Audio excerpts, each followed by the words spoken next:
इधर उधर भटकते फिरते हैं, एक स्थान से दूसरे स्थान पर, कभी किसी फकीर के पास, कभी किसी दरगाह पर, कभी किसी संत के पास, कभी किसी संत के पास, कभी दिल्ली तो कभी वृंदावन, कभी ऋषिकेश तो कभी हरिद्वार, कभी बालाजी। जहां जहां भी व्यक्ति को पता लगता है किसी एक समस्या का समाधान हो सकता है, वही उस समस्या के समाधान के लिए वह भागता हुआ चला जाता है।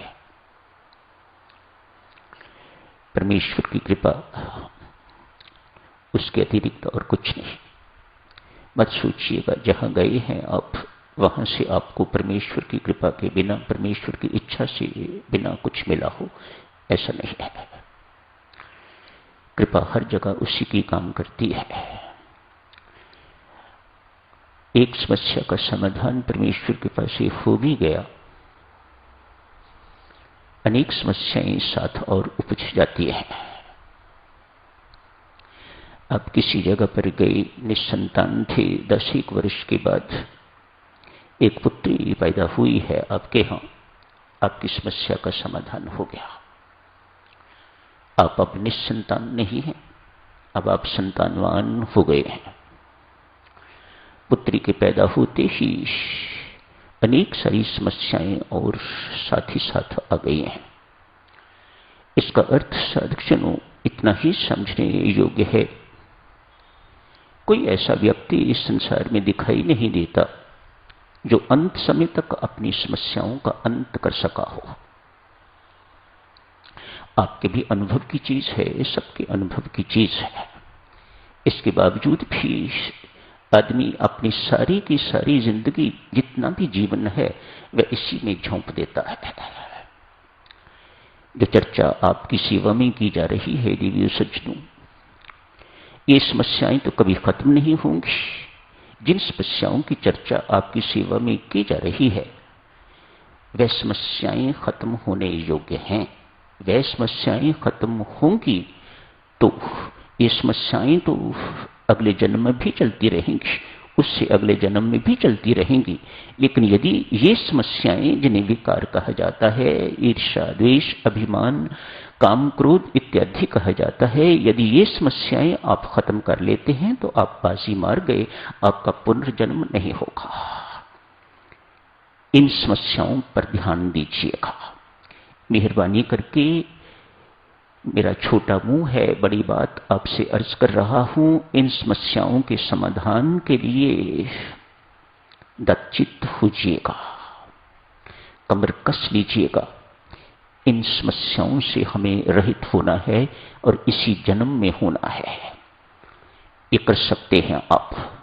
उन समस्याओं का समाधान एक जन्म में संभव नहीं है, लेकिन इस समस्या का, ये जो महानतम समस्या है, इस समस्या का समाधान एक जन्म में हो सकता है यदि आप ठीक दिशा में चलते रहते हैं।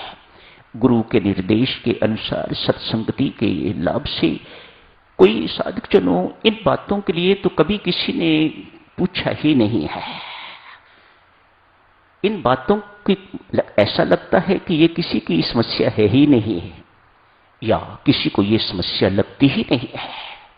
आज तक किसी ने इस समस्या के बारे में पूछा हो, मैं उस व्यक्ति के चरण चूमूंगा। किसी ने कभी नहीं पूछा आज तक। इतने वर्ष हो गए हैं यहां पर, यह समस्या किसी की है ही नहीं। मानो हर कोई निर्भिमानी है, किसी के अंदर ईर्ष्या द्वेष नहीं है, किसी के अंदर क्रोध की अग्नि नहीं है, सब शांत बैठे हुए हैं इन समस्याओं के होते हुए भी। परमात्मा तो जानता है, अतएव ये सब पुनर्जन्म की तैयारी है और कुछ नहीं है। एक महिला, आज आयु तो देवी उसकी कुछ 30 वर्ष की ही होगी, लेकिन 50 वर्ष से भी ऊपर की लगती है, मानो वृद्ध लगती है, अनमैरिड है, ब्रह्मचारिणी है, अच्छी सेहत होनी चाहिए, स्वस्थ चेहरा होना चाहिए, लेकिन ऐसा नहीं है। बहुत देर से, कई वर्षों से नींद नहीं आ रही, व्यवहार में चिड़चिड़ापन आ गया हुआ है, तनाव भरा चेहरा है, झुलसा हुआ चेहरा, पीला चेहरा है, धसी हुई आंखें हैं। चूंकि नींद नहीं आती, इसलिए नर्वस वीकनेस की भी शिकार हो गई हुई है। नर्वस वीकनेस है उसे, स्नायु दौर्बल्य जिसे कहा जाता है। पाचन शक्ति ठीक नहीं है, इरेटिक हो गई हुई है। भूख लगी तो बहुत खा लिया, ना भूख लगी तो कई दिन नहीं खाया।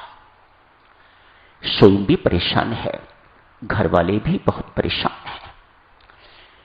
डिप्रेशन हो गया हुआ है, डिप्रेशन में रहती है, हर वक्त उदास दिखाई देती है, किसी से बात करने को मन नहीं करता, यदि करती है तो चिड़चिड़े स्वभाव से, क्रुद्ध स्वभाव से बोलती है। राम राम जपने वाली है, लेकिन मन नहीं लगता, ध्यान में मन नहीं टिकता। हर प्रकार के इलाज करवा लिए हैं, कोई एलोपैथ नहीं छोड़ा, कोई होम्योपैथ नहीं छोड़ा, कोई आयुर्वेदिक डॉक्टर नहीं छोड़ा, कोई पीर फकीर नहीं छोड़े। टोटे टूने टोटके जो करते हैं, तंत्र मंत्र करने वाले जो लोग हैं, उनसे भी कंसल्ट किया गया है, किसी से कोई फायदा नहीं हुआ। बेचारी ने एक दो बार आत्महत्या की भी कोशिश की है, मरी नहीं। मरी नहीं तो इस बात की भी निराशा है उसे, मानो कुछ मन में इस प्रकार का है, जो वह चाहती है होना चाहिए था वह हुआ नहीं है। इस बोझ को अपनी जिंदगी का बोझ बना के तो वह बैठी हुई है। आज साधकजनों, एक अंतिम प्रयास उस महिला ने किया है। आजकल पॉली क्लिनिक्स हैं, मल्टी स्पेशलिटी क्लिनिक्स। कई लोगों को उसके रोग का पता है, बेचारी जगह जगह भटक रही है, लेकिन कहीं से कोई फायदा नहीं हुआ। आज ऐसी क्लिनिक में गई है, डॉक्टरों का एक पैनल बैठा हुआ है, उसमें न्यूरोलॉजिस्ट भी हैं, साइकोलॉजिस्ट भी हैं, साइकेट्रिस्ट भी हैं, जनरल मेडिसिन वाले भी हैं, इत्यादि इत्यादि। पूरा बेंच बैठा हुआ है और इस देवी को एग्जामिन किया जा रहा है।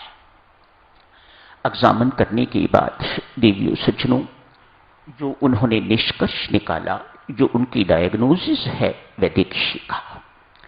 डायग्नोसिस ये है कि ये बड़ी बहन है, अपनी छोटी बहन से घृणा करती है, अतएव उसके प्रति क्रुद्ध व्यवहार, उसके प्रति द्वेष की भावना, मानो अनेक सारी अग्नियां अंदर जल रही हैं।